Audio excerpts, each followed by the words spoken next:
시청하기 전에 구독과 좋아요 버튼 꼭 눌러주시면 영상 제작에 아주 큰 힘이 됩니다.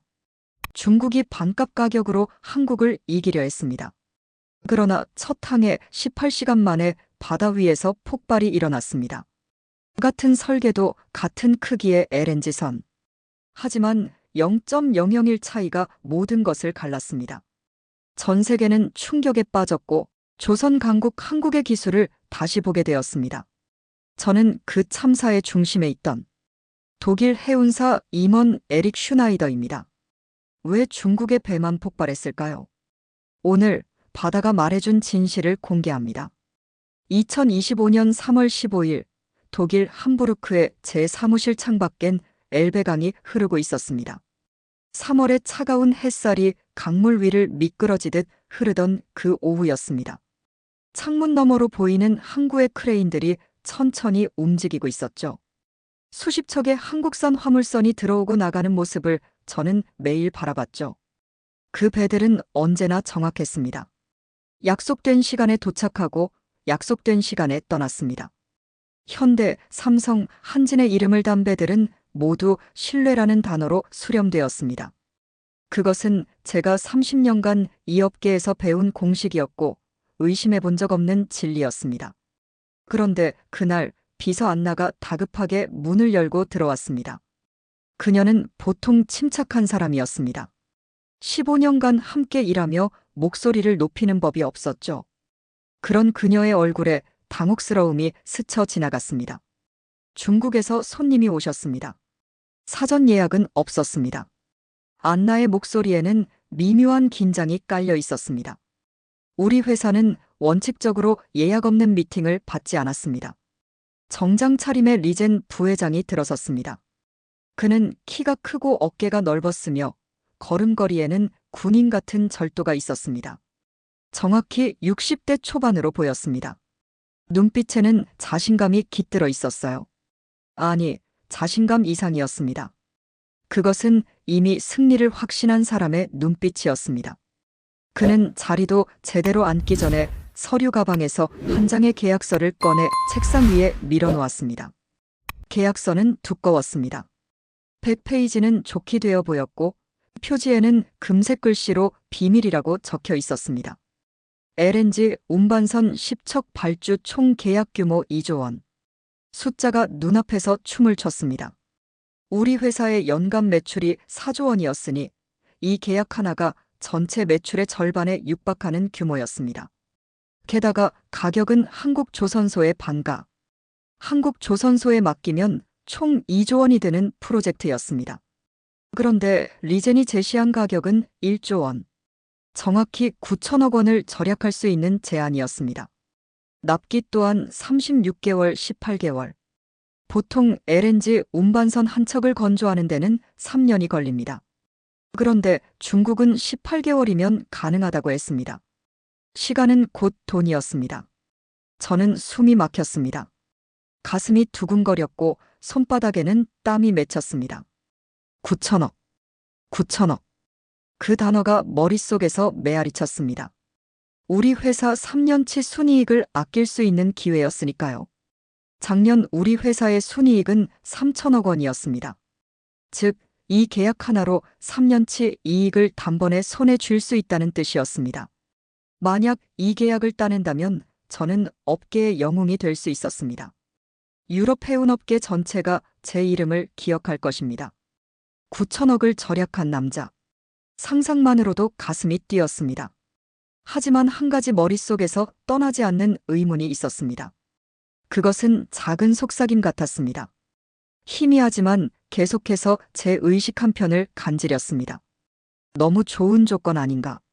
세상에 공짜는 없다던 아버지의 말씀이 문득 떠올랐습니다. 어떻게 이 가격이 가능하지?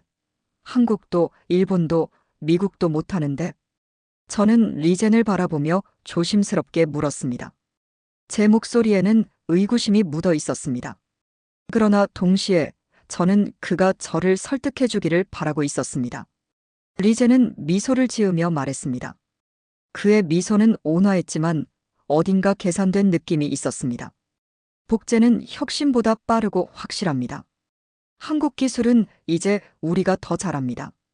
그의 목소리는 낮고 침착했습니다. 한국은 70년 동안 기술을 쌓았습니다. 우리는 그것을 10년 만에 따라잡았습니다. 그는 자랑스럽게 최신식 중국 조선소의 사진을 내밀었습니다. 드론으로 촬영한 듯한 항공 사진이었습니다. 조선소는 상하이 근처 해안에 위치해 있었고 규모는 경이로웠습니다. 거대한 드라이독, 용접 로봇, 반짝이는 장비들, 저는 사진을 한 장 한 장 넘기며 감탄했습니다. 드라이독은 한국의 것보다 컸고 로봇팔은 독일제보다 더 정밀해 보였습니다. 보이는 건 완벽했습니다. 눈으로 확인할 수 있는 모든 것이 기준을 통과했습니다. 시설, 장비, 인력, 자본. 모두가 세계 최고 수준이었습니다. 하지만 보이지 않는 것이 문제였죠. 용접공의 숙련도, 품질 관리 시스템, 하청업체들의 신뢰성. 그리고 무엇보다 바다라는 가혹한 시험관 앞에서 이 배들이 정말로 버틸 수 있는지. 그것은 사진으로 증명할 수 없는 것들이었습니다. 그날 밤 저는 2조 원 절약이라는 숫자에 사로잡혀 계약서에 서명하고 말았습니다. 밤 11시가 넘었고 함부르크의 거리는 고요했습니다. 창밖으로 엘베강의 물결 소리가 희미하게 들려왔습니다. 저는 몇 번이나 펜을 들었다 놓았다를 반복했습니다. 하지만 결국 저는 제 이름을 적었습니다. 잉크가 종이에 스며드는 순간 문득 돌이킬 수 없는 강을 건넜다는 생각이 들었습니다. 그것이 저의 인생을 바꿔버린 첫 실수였습니다. 그때는 몰랐습니다. 그 서명 하나가 얼마나 많은 것을 앗아갈지. 제 명예를, 제 회사를, 그리고 무고한 사람들의 목숨까지도. 그리고 바다는 그것을 절대 용서하지 않았습니다. 2025년 9월 3일 오전 6시 상하이 후동조선소. 새벽 안개가 황푸강을 덮고 있었고 조선소는 축제 분위기였습니다. 붉은 현수막들이 바람에 펄럭였고 수백 명의 인파가 부두를 메웠습니다. 길이 345m, 총 17만 4천 입방미터의 LNG를 싣는 어마어마한 거대 선박이 황푸강 위에 떠올랐습니다. 선체는 새하얀 페인트로 칠해져 눈부시게 빛났습니다. 선수에는 퍼시픽 파이오니어라는 이름이 금색 글씨로 새겨져 있었습니다. 태평양의 개척자. 새로운 시대를 여는 배였습니다. 우리는 샴페인을 터뜨렸습니다. 리젠 부회장이 샴페인 병을 선체에 부딪혔고 거품이 사방으로 튀었습니다. 언론은 쉴 새 없이 플래시를 터뜨렸죠. CNN, BBC, 로이터, 신화통신. 세계 각국의 기자들이 몰려들었고 저는 카메라 앞에 섰습니다. 효율성이 품질을 이긴다. 저는 자신 있게 선언했습니다. 제 목소리는 떨리지 않았고 기자들은 일제히 메모를 했습니다. 그 순간 저는 역사를 만들고 있다고 믿었습니다. 그날 오후 새로운 LNG선은 태평양을 향해 힘차게 출항했습니다. 오후 2시 정각이었습니다. 예인선 4척이 거대한 선체를 끌어당겼고 갑판 위에서 선원들이 손을 흔들었습니다. 항로는 상하이 수에즈 대서양 독일. 예상 항해 시간 25일. 25일 후면 이 배는 함부르크에 도착할 예정이었습니다. 선장 밀러가 무선으로 말했습니다. 모든 시스템 정상. 그는 63세의 노련한 선장이었습니다. 40년간 바다를 누빈 베테랑이었죠. 그의 침착한 목소리가 무전기를 타고 흘러나왔습니다. 저는 함부르크 본사에서 와인잔을 들고 승리를 만끽하고 있었습니다. 이 사진들이 축하 인사를 건넸고 주주들은 환호했습니다. 저는 창밖의 엘베강을 바라보며 미소 지었습니다. 하지만 딱 18시간 후 제 휴대폰이 울렸습니다. 새벽 4시였습니다. 저는 깊은 잠에 빠져 있었습니다.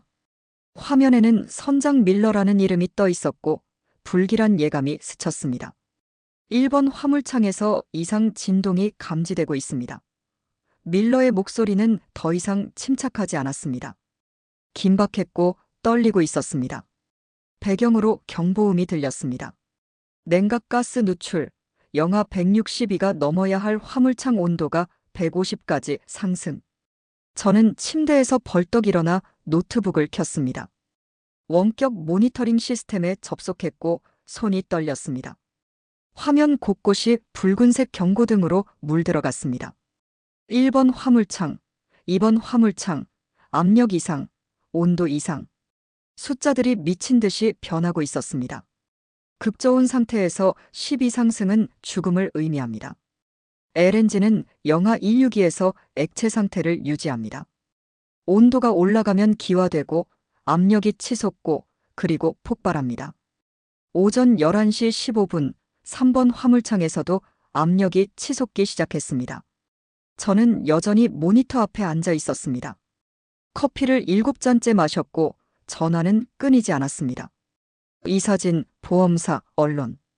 모두가 답을 원했지만 저는 답을 몰랐습니다. 센서가 보여준 수치 분당 2.3톤의 가스 누출. 1분에 2.3톤. 1시간이면 138톤이었습니다. 현재 위치 심해, 구조 불가능한 대양 한가운데. GPS 좌표를 확인했습니다. 상하이에서 800km 떨어진 태평양이었습니다. 가장 가까운 육지까지 300km. 구조선이 도착하려면 최소 20시간이 필요했습니다. 그리고 그 순간 경보가 울렸습니다. 모니터 화면이 붉게 변했습니다. 최고 등급 경보였습니다. 화물창 폭발 위험. 즉시 대피. 밀러 선장의 목소리가 비명에 가까웠습니다. 배경으로 선원들의 외침이 들렸습니다. 발걸음 소리, 금속 부딪히는 소리, 혼란이 들려왔습니다. 좌연에서 하늘을 찢는 그 소리 거대한 화염 기둥이 치솟았습니다. 폭발은 오전 11시 43분에 발생했습니다. 위성 영상이 실시간으로 전송되었습니다. 화염은 하늘 높이 치솟았고 검은 연기가 구름처럼 퍼졌습니다. TV 속 참상이 현실이 되었습니다. 저는 사무실에서 TV를 켰습니다. 모든 채널이 속보를 내보내고 있었습니다. CNN, BBC, 로이터 속보, 중국산 LNG선 첫 항해에서 대폭발. 독일 CEO의 도박, 참사로 끝나 제 얼굴이 화면에 크게 비쳤습니다. 아침에 샴페인을 터뜨리던 모습과 폭발하는 배가 교차로 나왔습니다. 저의 가슴도 같이 부서지는 기분이었습니다. 숨을 쉴 수 없었고 심장이 터질 것 같았습니다. 손은 얼음처럼 차가웠습니다. 달콤했던 이조원 절약이 지옥문을 열어버린 셈이었습니다. 2025년 9월 16일 오후 3시. 저는 생애 처음 한국 땅을 밟았습니다. 인천공항은 밝고 깨끗했습니다. 13시간의 비행 끝에 도착한 낯선 나라였습니다. 수화물을 찾으며 저는 긴장했습니다. 공항을 나서자 하늘을 향해 당당히 솟은 서울 스카이라인이 마치 이렇게 말하는 듯 했습니다. 롯데타워가 햇빛을 받아 빛나고 있었고 도시 전체가 살아 움직이는 듯 했습니다. 여기서 진짜 기술을 배워가라. 그 순간 문득 그런 음성이 들리는 것 같았습니다. 저는 깊은 숨을 들이마셨습니다. 다음 날 아침, 저는 거제도 대우조선해양에 도착했습니다. 새벽 5시에 일어나 KTX를 타고 부산으로, 다시 버스를 타고 거제도로 향했습니다. 섬으로 들어가는 다리 위에서 바라본 바다는 고요했습니다. 입구에서 저를 맞이한 사람은 김도연 수석 엔지니어. 그는 작업복을 입고 있었고 손에는 안전모를 들고 있었습니다. 50대 후반, 단단한 눈빛 속에 30년 바다와 싸워온 굳은 의지가 보였습니다. 그의 악수는 강했고 손바닥에는 굳은 살이 박혀 있었습니다. 현장에서 평생을 살아온 사람의 손이었습니다. 어서 오십시오, 에릭 씨. 바다가 원하는 기술을 보여드리겠습니다. 그의 목소리는 차분했지만 힘이 있었습니다. 저는 안전모를 쓰고 그를 따라갔습니다. 설계실. 수십 명의 엔지니어들이 0.1 단위까지 도면을 수정하고 있었습니다. 커다란 모니터들이 벽을 가득 메우고 있었고 3D 설계도가 돌아가고 있었습니다. 한 엔지니어는 확대경을 들고 도면을 들여다보고 있었습니다. 중국에서는 하루 걸리는 작업을 여기선 일주일 동안 합니다. 저는 속으로 계산했습니다. 효율성이 7배 차이가 났습니다. 이해할 수 없었습니다. 제가 놀라자 김도연은 짧게 말했습니다. 그는 한 엔지니어의 어깨를 가볍게 두드렸습니다. 우리는 선박을 만드는 게 아니라 신뢰를 만듭니다. 그의 말은 간결했지만 무게가 있었습니다. 그 말이 가슴에 꽂혔습니다. 저는 아무 말도 할 수 없었습니다. 6개월 전 제가 선택한 것은 선박이었습니다. 하지만 제가 잃은 것은 신뢰였습니다. 용접 현장. 한 용접공이 3cm 길이를 용접하는데 30분. 저는 시계를 확인했습니다. 3cm. 30분. 믿을 수 없는 속도였습니다. 저는 물었습니다. 참을 수 없었습니다. 이것은 비효율의 극치처럼 보였습니다. 왜 이렇게 오래 걸립니까? 제 목소리에는 의아함이 묻어 있었습니다. 김도연은 멤브레인 탱크를 가리키며 말했습니다. 거대한 은색 탱크였습니다. 그 안에 LNG가 저장될 것이었습니다. 극저온에서 버티려면 온도, 각도, 속도 모든 게 완벽해야 합니다. 그의 설명은 계속되었습니다. 0.1도만 틀려도 20년 뒤 폭발합니다. 그는 용접 부위를 손가락으로 가리켰습니다. 저는 그 부분을 들여다봤습니다. 완벽해 보였습니다. 하지만 그는 아직도 만족하지 못하고 있었습니다. 저는 숨을 삼켰습니다. 중국에서는 속도만 중요했죠. 빠르게, 더 빠르게. 그것이 전부였습니다. 하지만 여기서는 느리게, 정확하게였습니다. 검수 과정. 완성된 탱크를 영하 170도에서 48시간 테스트. 영하 180도에서 24시간 재검증. 저는 테스트 일정표를 받았습니다. 총 72시간이었습니다. 3일이었습니다. 김도연은 조용히 한마디를 덧붙였습니다. 그는 테스트 장비를 바라보며 말했습니다. 중국은 이 과정 생략했을 겁니다. 돈도 시간도 오래 걸리거든요. 그의 목소리는 단호했습니다. 이것은 추측이 아니라 확신이었습니다. 그제서야 왜 같은 설계도로 만들었는데 하늘과 땅 차이가 났는지 이해할 수 있었습니다. 도면은 같았지만 과정이 달랐습니다. 도면은 복사할 수 있지만 시간과 정성은 복사할 수 없었습니다. 점심시간. 김도연은 따끈한 국을 한 숟가락 뜨며 말했습니다. 구내 식당이었습니다. 수백 명의 작업자들이 점심을 먹고 있었습니다. 국물 김이 모락모락 올랐습니다. 도면은 훔칠 수 있어도 철학은 훔칠 수 없습니다. 그는 국을 한 입 마시고 저를 바라봤습니다. 저는 멍하니 들었습니다.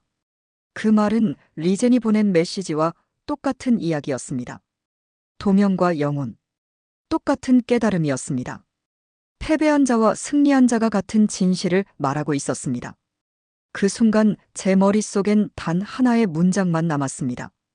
다른 모든 생각이 사라졌습니다. 기술은 손끝이 아니라 마음 끝에서 완성된다. 저는 숟가락을 내려놓았습니다. 더 이상 밥을 먹을 수 없었습니다. 가슴이 벅찼습니다. 그리고 저는 결심했습니다. 이 자리에서 한국 땅에서 이 순간 이제 더 이상 숫자에 속지 않겠다. 신뢰를 선택하겠다. 2025년 9월 18일 오전 9시 김도연은 저를 연구센터 실험동으로 이끌었습니다. 조선소 뒤편의 하얀 건물이었습니다. 출입문에는 관계자 외 출입 금지라는 표지가 붙어 있었습니다. 보안 카드를 찍고 들어가자 차가운 공기가 얼굴을 스쳤습니다.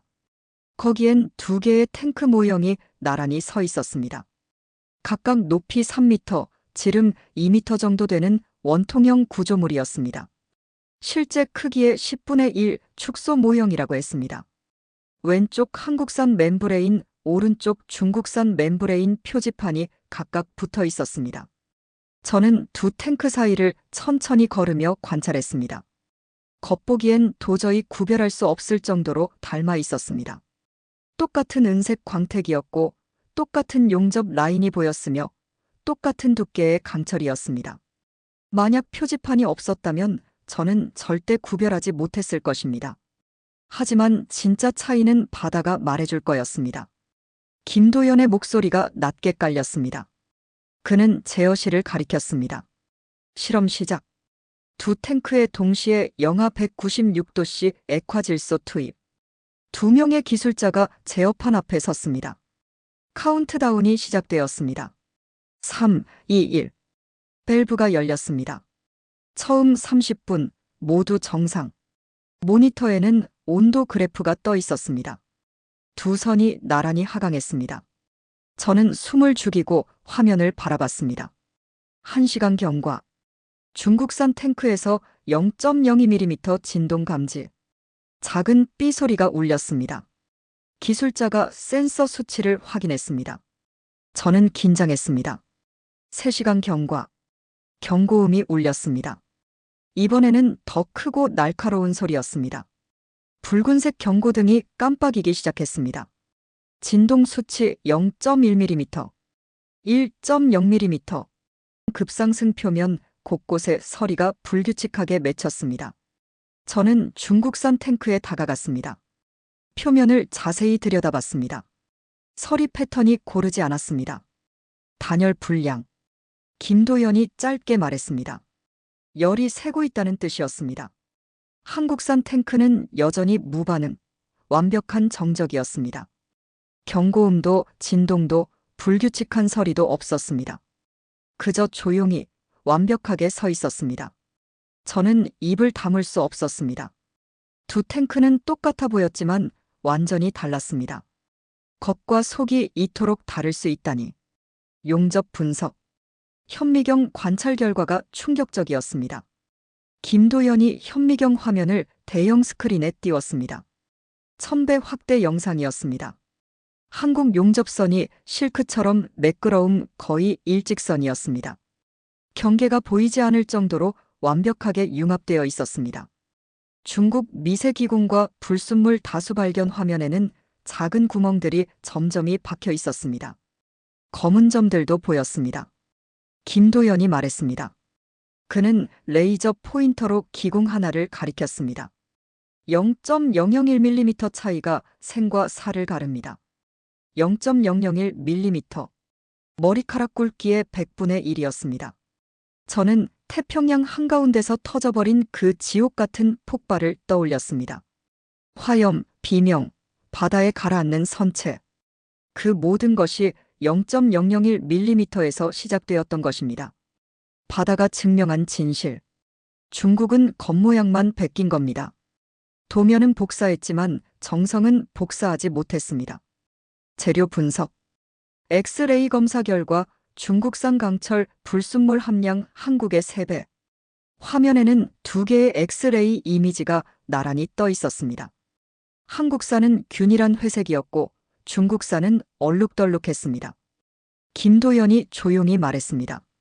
그는 팔짱을 끼고 화면을 바라봤습니다. 한국은 기술을 쌓았습니다. 중국은 기술을 샀습니다. 쌓는다와 산다. 단 한 글자 차이였지만 그 의미는 천지 차이였습니다. 결론. 저는 마지막으로 물었습니다. 더 이상 참을 수 없었습니다. 제 목소리는 떨렸습니다. 같은 설계도인데 왜 이렇게 다릅니까? 저는 절박했습니다. 대답을 듣고 싶었습니다. 김도연의 답이 제 운명을 바꿨습니다. 그는 저를 똑바로 바라보며 말했습니다. 도면은 출발점입니다. 완성은 철학입니다. 그의 말은 단순했지만 제 가슴을 뚫었습니다. 그 순간 저는 깨달았습니다. 모든 것이 명확해졌습니다. 6개월간의 혼란이 한순간에 정리되었습니다. 나는 기술이 아니라 가격표만 쳐다보며 세상을 판단해온 바보였습니다. 9천억이라는 숫자만 보고 30년의 노하우는 보지 못했습니다. 반값이라는 유혹에 빠져 신뢰라는 가치는 버렸습니다. 그날 밤 호텔 침대에 누워 한참 동안 잠을 이루지 못했습니다. 창밖으로 거제도의 밤바다가 보였습니다. 파도 소리가 들렸습니다. 천장만 바라봤습니다. 결정해야 할 시간이 다가오고 있었습니다. 2025년 9월 20일 인천공항 활주로를 떠나는 순간 저는 창밖으로 작아지는 서울을 한참 동안 바라보고 있었습니다. 비행기가 상승하고 있었습니다. 건물들이 점점 작아졌고 한강이 은빛 띠처럼 보였습니다. 그 도시에서 저는 무언가를 배웠습니다. 아니, 깨달았습니다. 내 머릿속에는 단 하나의 질문. 다른 생각은 모두 사라졌습니다. 좌석 팔걸이를 꽉 쥐었습니다. 돈이 중요한가? 아니면 신뢰가 중요한가? 이 질문이 머릿속에서 떠나지 않았습니다. 저는 노트북을 꺼냈습니다. 계산기를 두드려 봤습니다. 엑셀 시트를 열었습니다. 숫자를 입력하기 시작했습니다. 손가락이 자판 위를 움직였습니다. 중국과 계약을 파기할 경우 위약금 8천억 원 지연 손실 4천억 원 신용등급 하락 및 투자 이탈 손실 3천억 원 숫자들이 화면에 나타났습니다. 빨간색 글씨였습니다. 모두 마이너스였습니다.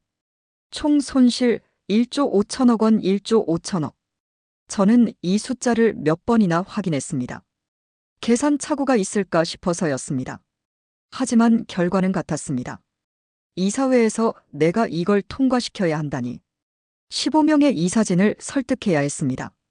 주주들을 납득시켜야 했습니다. 언론에 해명해야 했습니다. 솔직히 무서웠습니다. 심장이 빠르게 뛰었습니다. 입술이 말랐습니다.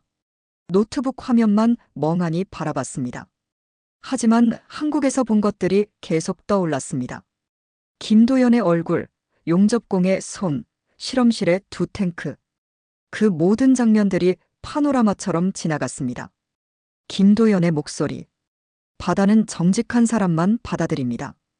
그가 실험실에서 했던 말이었습니다. 조용했지만 강했던 그 목소리. 그 한 문장이 저를 흔들어 깨웠습니다. 저는 노트북을 닫았습니다. 숫자를 더 이상 보지 않기로 했습니다. 결정은 이미 내려져 있었습니다. 이사회장의 전쟁. 9월 21일 오전 8시. 15명의 이사들이 모였습니다. 회의실은 긴장감으로 가득했습니다. 모두가 심각한 표정이었습니다. 커피 향이 공기 중에 떠돌았습니다. 저는 한국에서 촬영한 AB 실험 영상을 스크린에 틀었습니다. 조명을 껐습니다. 대형 화면이 밝게 빛났습니다. 모두의 시선이 화면으로 향했습니다. 중국산 탱크에서 하얀 증기가 치솟는 장면.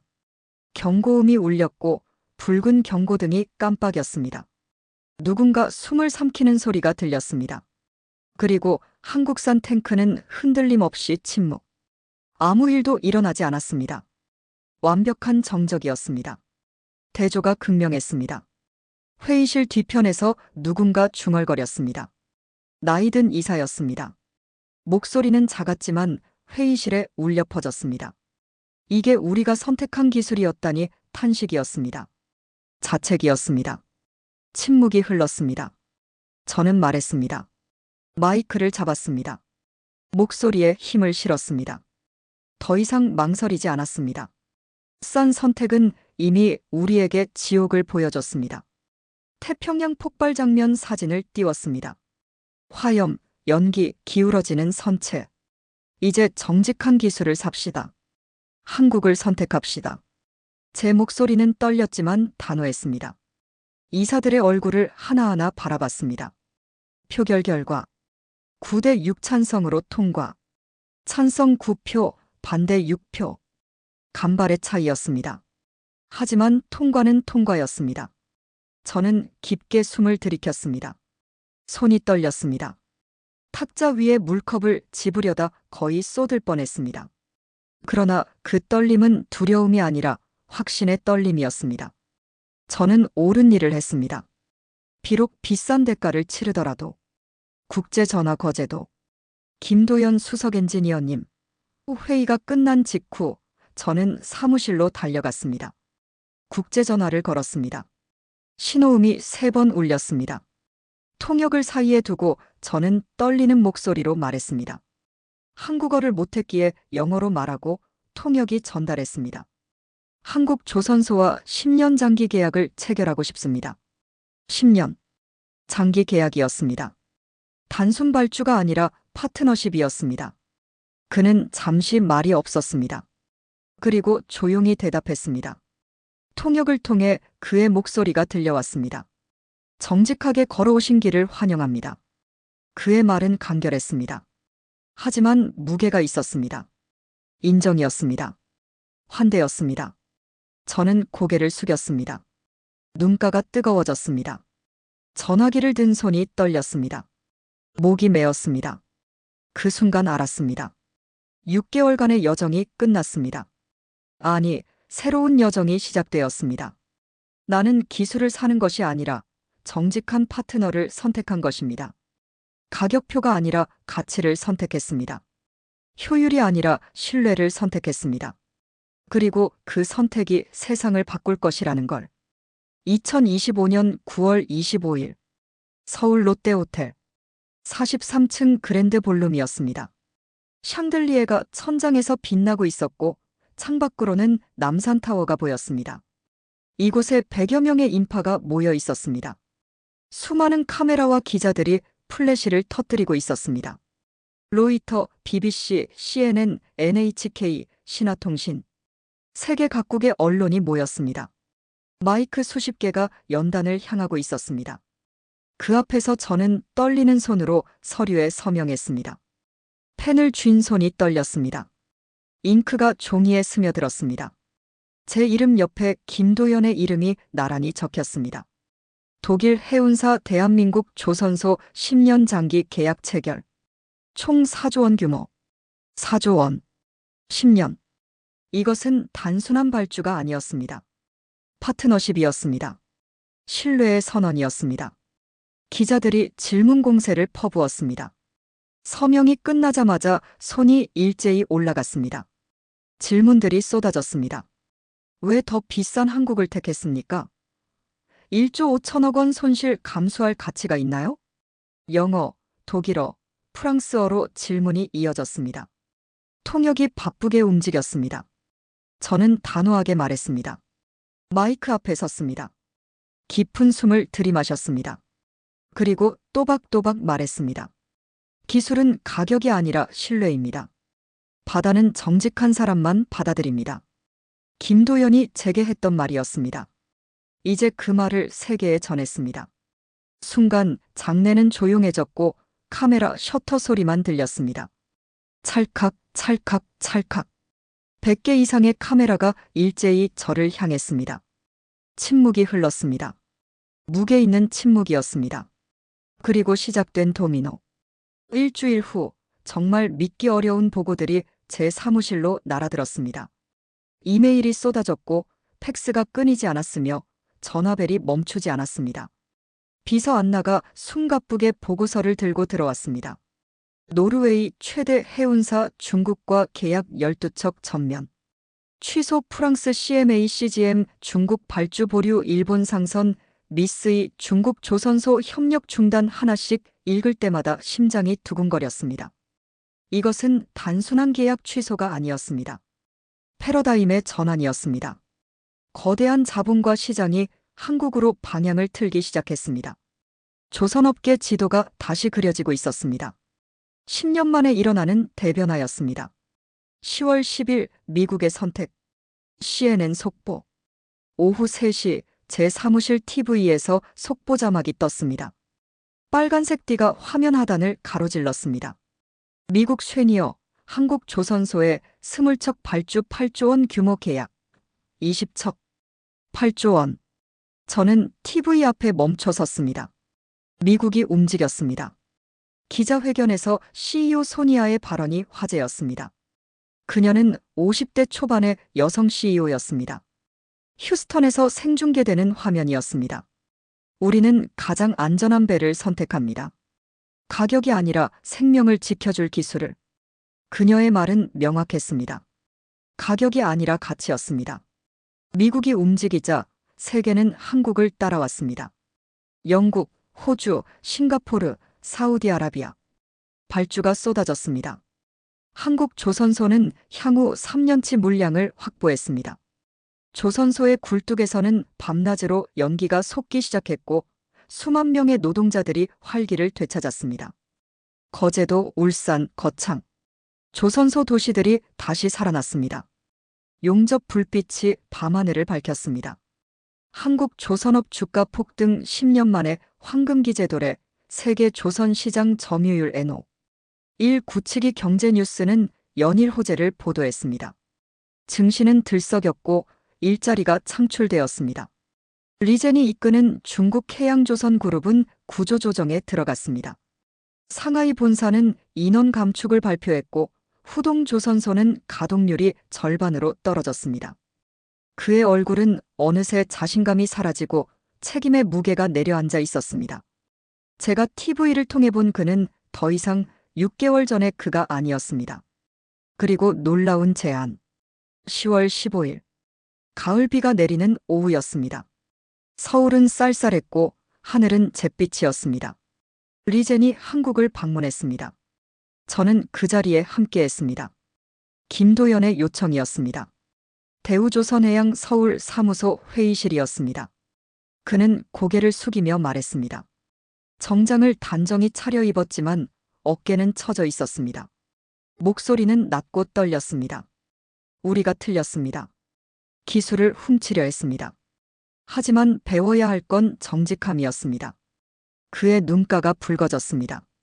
이것은 패배의 고백이 아니라 깨달음의 표현이었습니다. 김도연은 미소를 지으며 대답했습니다. 그는 자리에서 일어나 리젠에게 다가갔습니다. 손을 내밀었습니다.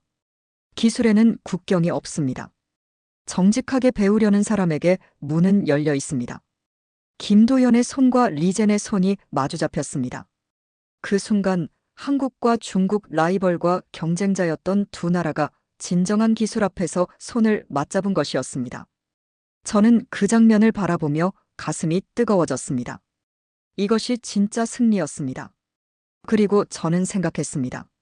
창밖의 가을비를 바라보며 조용히 생각했습니다. 내가 한 선택이 세계를 움직이기 시작했다. 1년 뒤 거제도 대우조선해양 부두. 2026년 9월 20일이었습니다. 똑같은 장소였지만 모든 것이 달랐습니다.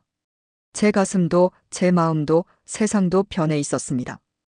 따뜻한 가을 햇살 속에서 길이 345m, 폭 53m의 거대한 LNG선이 조용히 모습을 드러냈습니다.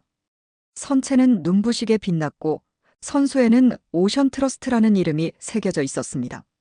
바다의 신뢰. 제가 직접 지은 이름이었습니다. 한국에서 건조된 첫 번째 배의 인도식. 수백 명의 사람들이 부두를 메웠습니다. 작업복을 입은 용접공들, 정장을 입은 임원들, 카메라를 든 기자들. 김도연 수석 엔지니어가 제 옆에서 미소 지었습니다. 그는 1년 전과 똑같이 작업복을 입고 있었습니다. 하지만 그의 눈빛에는 자부심이 가득했습니다. 에릭 씨, 이 배는 바다와 50년을 함께할 겁니다. 50년. 반세기였습니다. 제 평생보다 긴 시간이었습니다. 저는 모간이 뜨거워지는 걸 느꼈습니다. 눈시울이 붉어졌습니다. 1년간의 여정이 주마등처럼 스쳐 지나갔습니다. 특별한 손님. 1년 전 오만했던 리젠도 베이징에서 날아왔습니다. 저는 공항에서 그를 봤습니다. 그는 홀로 왔고 표정은 겸손했습니다. 그는 제 손을 잡고 말했습니다. 그의 손은 따뜻했고 악수는 진심이 담겨 있었습니다. 당신의 결단이 저를 바꿨습니다. 1년 전 제가 보낸 문자를 기억하는지 모르겠습니다. 그때 저는 패배를 인정했습니다. 하지만 지금은 배움의 시작을 선언합니다. 이젠 저도 정직한 기술을 배웁니다. 그의 목소리는 떨렸지만 단호했습니다. 그의 눈가에 부끄러움이 아닌 다짐이 비쳤습니다. 저는 그를 껴안았습니다. 국경을 넘어 경쟁을 넘어서 샴페인 세례. 김도연이 마이크를 잡았습니다. 부두 전체가 조용해졌습니다. 모두의 시선이 그에게 향했습니다.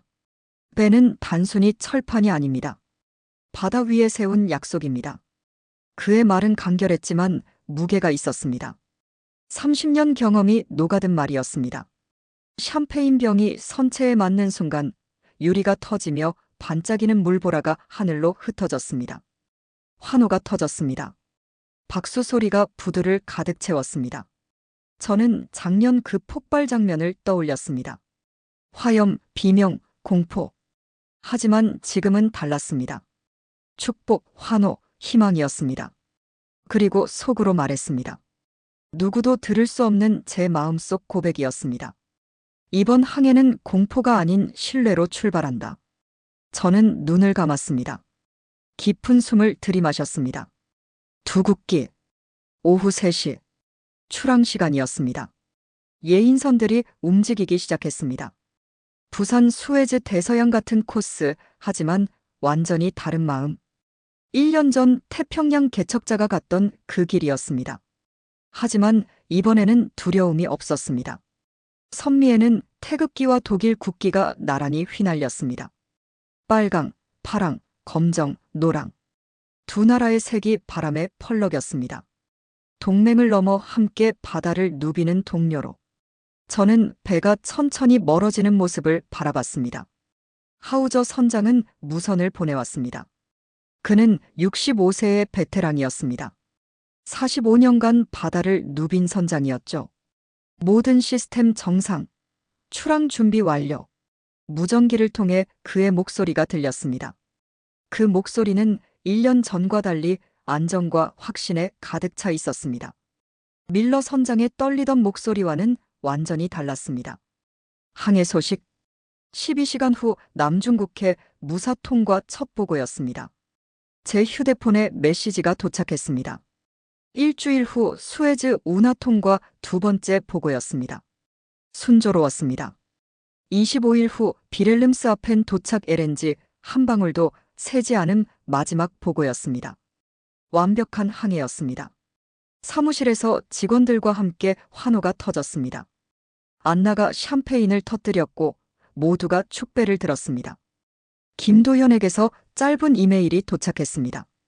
제목은 없었고 본문은 단 한 줄이었습니다. 이제 우리는 진짜 동반자입니다. 저는 그 문장을 여러 번 읽었습니다. 저는 조용히 창밖 바다를 바라보았습니다. 함부르크의 엘베강이 흐르고 있었습니다. 1년 전과 똑같은 풍경이었지만 제 눈에는 완전히 다르게 보였습니다. 깨달음. 사람들은 말합니다. 기술은 숫자라고. 효율, 비용, 속도. 그것이 전부라고 말합니다. 하지만 저는 이제 압니다. 1년간의 여정이 저를 가르쳤습니다. 기술은 숫자가 아닙니다. 철학입니다. 정직입니다. 그리고 신뢰입니다. 이것은 보고서에 적을 수 없고 그래프로 그릴 수 없습니다.